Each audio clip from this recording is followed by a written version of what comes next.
ఈ రోజున మరి నిన్న ఏదైతే యాళ్ల శ్రీనివాసరావు అనే వ్యక్తి బొజ్జ రామకృష్ణ మీద అనేకమైన ఫిర్యాదులు చేస్తూ మరి ఇక్కడ ప్రెస్ మీట్లో మాట్లాడడం జరిగింది. నేను వారికి సూటిగా చెప్పే కొన్ని ప్రశ్నలు ఉన్నాయి. అయ్యా, నేను అమ్మ కడుపులో నుంచి పోలియో వ్యాధితో నేను పుట్టడం జరిగినది. ఆనాటి నుంచి ఈనాటి వరకు కూడా పోలియో వ్యాధితోటి కార్మిక సంఘాలన్నింటినీ కూడా భుజం తడుతూ కార్మిక సంఘాలన్నీ కూడా ఒక దారికి తీసుకురావాలి, ఒక మంచి పని చేయాలని ఒక ఆశయంతో నేను చేశాను ఈ రోజుకు కూడా. కానీ నా యొక్క అవిటితనాన్ని వికలాంగుడు సొట్టవాడు అనే విధానం ఆయన పెట్టి ఈ రోజున వికలాంగులందరినీ కూడా అవమానపరిచినటువంటి అటువంటి యాళ్ల శ్రీనివాసరావుకి సరైన గుణపాఠం త్వరలో వికలాంగుల తరఫున చెప్పడం జరుగుతుందని కన్నీటి వరంతో నేను తెలియజేస్తున్నాను. మిత్రులారా, మరి ఏదైతే యాళ్ల శ్రీనివాసరావు అనే వ్యక్తి ఒక గ్లీజర్ పని చేస్తాడైనా, గ్లీజర్ అంటే వేడి నీళ్లు చల్ల నీళ్లు తీసుకొచ్చే గ్లీజర్ పని చేసుకునే వ్యక్తి. ఆయన ఒక ఎలక్ట్రీషియన్ కాదు, ఒక బొజ్జ రామకృష్ణ ఎలక్ట్రీషియన్, ఒక యాళ్ల శ్రీనివాసరావు గ్లీజర్ పని.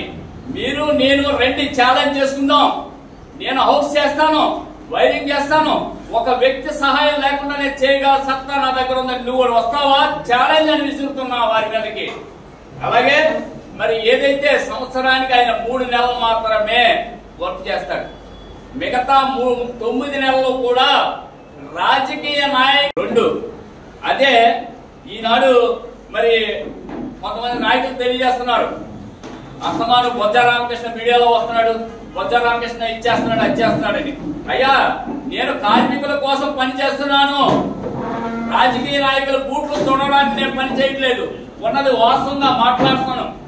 మీరు ఏదైనా అనుకోవచ్చు, నాకేం ప్రాబ్లం లేదు. కానీ ఈ శ్రమ అనే కార్డు మీరు పెట్టి ఉన్నారు. ఎప్పటికీ కూడా మీరు తుది లేబర్ ఆఫీసర్ మీరు కనుక్కోండి, 2 నెలల నుంచి సైట్ పని చేయట్లేదు మహాప్రభు అంటున్నారు. చనిపోయి వర్కర్ చనిపోతే ఎవరిని అడగాలి?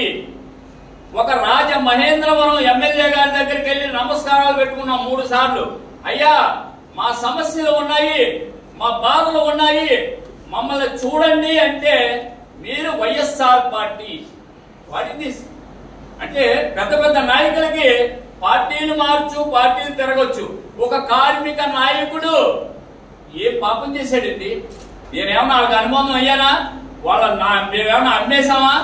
ఇదే యాళ్ల శ్రీనివాసరావు అనే వ్యక్తి టిఎన్టీఈసీ నాయకుడు అనే చెప్పుకునే వ్యక్తి the new Rajahmundry private electrical workers trade association welfare association ని 2,50,000 రూపాయలకు అమ్ముకున్నాడని నేను ఛాలెంజ్ చేసి ఇస్తున్నా.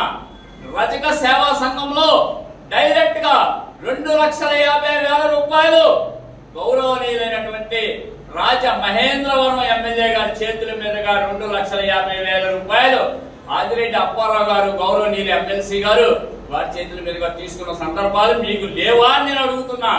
ఈ రోజున మేము ఎవరికీ అనుబంధం లేదు, ఏ నాయకుడికి అనుబంధం లేదు.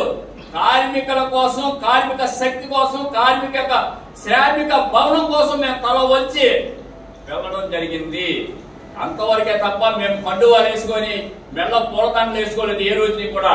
ఈ రోజు శ్రామిక భవనం వస్తుంది, కార్మికులకి అందరికీ మంచి జరుగుతుందనే ఆలోచనతో మేము ముందడిగేసాం తప్ప ఈ రోజు నేను మార్గాని భరతరామ్ గారు కావచ్చు, జక్కంపూడి రాజా గారు కావచ్చు, వారి ఆశీస్సులతో మరి ఏదైతే శ్రామిక భవనం సాధించాం, మరి మీ హయాంలో 2014 నుండి 2018 వరకు కూడా మీరు ఏ రోజునైనా సరే శ్రామిక భవనం గురించి కార్మికులు అనేక విధాలుగా బాధలు పెట్టారు. మీరు 2014లో మీరు ఏమని చెప్పారు మాకు?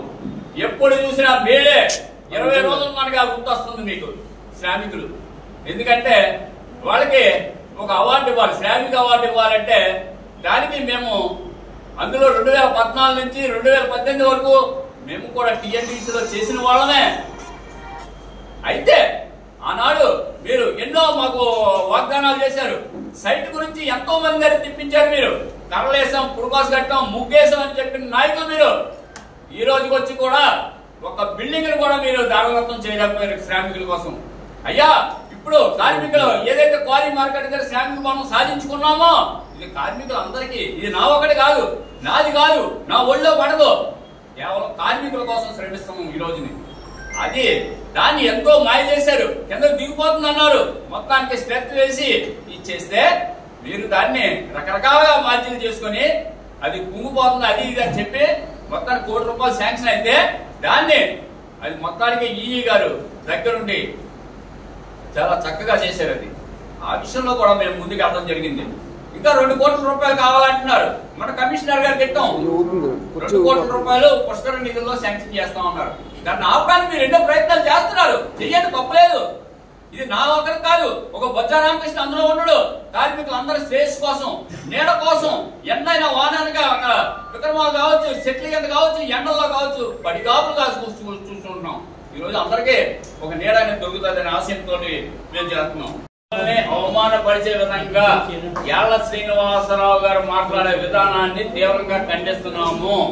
దీని విషయంలో వికలాంగులందరూ కూడా చాలా ఆవేదన చెందుతున్నారని ఒకటి తెలియజేస్తున్నాము. 2, ఏదైతే కార్మికులకు సంబంధించి అనేక పోరాటాలు చేసాం, మేము అన్ని రకాలుగా పోరాటాలు చేసాం, కానీ ఏ రోజుని కూడా ఈ యొక్క అప్పుడు జగన్ పాలనలో చేసాం, ఇప్పుడు చంద్రబాబు నాయుడు గారి పాలనలో చేసాం. మా పార్టీలకు అతీతంగా మా యొక్క క్లైమ్స్ 46,000 క్లైమ్స్ ఈ రోజు కూడా నిలిచిపోయి ఉన్నాయి. 2017 ఎండింగ్ కానించి నిలిచిపోయి ఉన్నాయి. అవన్నీ విడుదల చేయాలి. సంక్షేమ బోర్డు ఉంది, ఈ సంక్షేమ బోర్డు నుంచి సెస్ అనే విధానాన్ని వసూలు చేస్తున్నారు లేబర్ డిపార్ట్మెంట్ ద్వారా. అది కార్మికులకే వర్తింప చేయాలని మా యొక్క డిమాండ్. అది కూడా మేము గతంలో అనేక సార్లు మేము ఫిర్యాదులు ఇవ్వడం జరిగినది. ఒక పక్క లేబర్ డిపార్ట్మెంట్ కి ఇచ్చాము, టీసీఎల్ గారికి ఇచ్చాము, ఏసీఎల్ గారికి ఇచ్చాము, అందరికీ కూడా వినతి పత్రాలు ఇచ్చుకుంటూనే వెళ్తున్నాం. కలెక్టర్ గారికి కూడా ఇచ్చాం, సబ్ కలెక్టర్ గారికి కూడా ఇచ్చాం. అలాగే ఎమ్మెల్యే గారి దగ్గరికి ఇద్దామంటే వాడు మేము 3 సార్లు వెళ్ళాము, 3 సార్లు మమ్మల్ని తిరస్కరించారు. ఏదో మేమేమో దొంగలా దోష ద్రోహులుగా మాకు అర్థం అవట్లా. ఒక రాజమహేంద్రవరంలో ఒక బాధ వస్తే కార్మికులు కావచ్చు, ఇతర వ్యక్తులు కావచ్చు, వారు వాళ్ళని చేర తీసుకొని మీరు మంచి చెయ్యాలని మేము కోరుకుంటున్నాం. అంతే తప్ప మాకు వ్యక్తిగత గాని రాజకీయంగా గాని ఎవరిని మేము విమర్శించే పద్ధతి మాకు లేదు. మాకు కావాల్సింది కార్మికుల యొక్క శ్రేయస్సు కొరకు మాత్రమే అని ఈ సందర్భంగా తెలియజేస్తున్నాను. నేను ప్రతి నెల ఎవ్రీ మంత్ కూడా నేను మీటింగ్ పెడుతూనే ఉంటాను. ఎప్పుడు కూడా నేను కార్మికుడికి ఏదొచ్చినా అందుబాటులోనే ఉంటాను. అలాగే గౌరవనీయులైనటువంటి మరి ఎమ్మెల్యే గారు కూడా మాపై దృష్టి పెట్టి మాకు మంచి చేస్తారని ఒక ఆశయంతో ఎదురు చూస్తూ ఉన్నాం తప్ప మాకు ఎవరి మీద ఎటువంటి దేశాలు లేవు. అలాగే ఈ మధ్యకాలంలో బాలకోటి మహేశ్వరరావు మా దాంట్లోకి వచ్చేసాడంటే అన్నాడు. ఈయన అసోసియేషన్ పెట్టి కేవలం 3 నెలలు మాత్రమే మెయింటైన్ చేశాడు. నా వల్ల అవదు అనేసాడు. అవదు అంటే మేము ఇది నట్టేడు ముంచుతున్నాం అని తీసేసి అన్ని. అప్పుడు ఇవ్వండి ఈయన ప్రెసిడెంట్, ఇప్పుడు అందులో గౌరవ సలహాదారులు చేస్తున్నాడు. నేను ఈ యూనియన్ నట్టేడు ముంచేసాడు ఆయన, బాలకోటి మహేశ్వరరావు అనే. ఏమంటే ఇప్పుడు మేము గోదావరి ఎలకల ట్రేడ్ యూనియన్ అని స్థాపించి 2019లో స్థాపించామండి. గోదావరి ఎలకల వర్గ ట్రేడ్ యూనియన్ ఐక్యత, గోదావరి ఎలకల వర్గ ట్రేడ్ యూనియన్ ఐక్యత. శ్రామిక భవనం కట్టాలి, శ్రామిక భవనం, సంక్షేమ ఫలాలు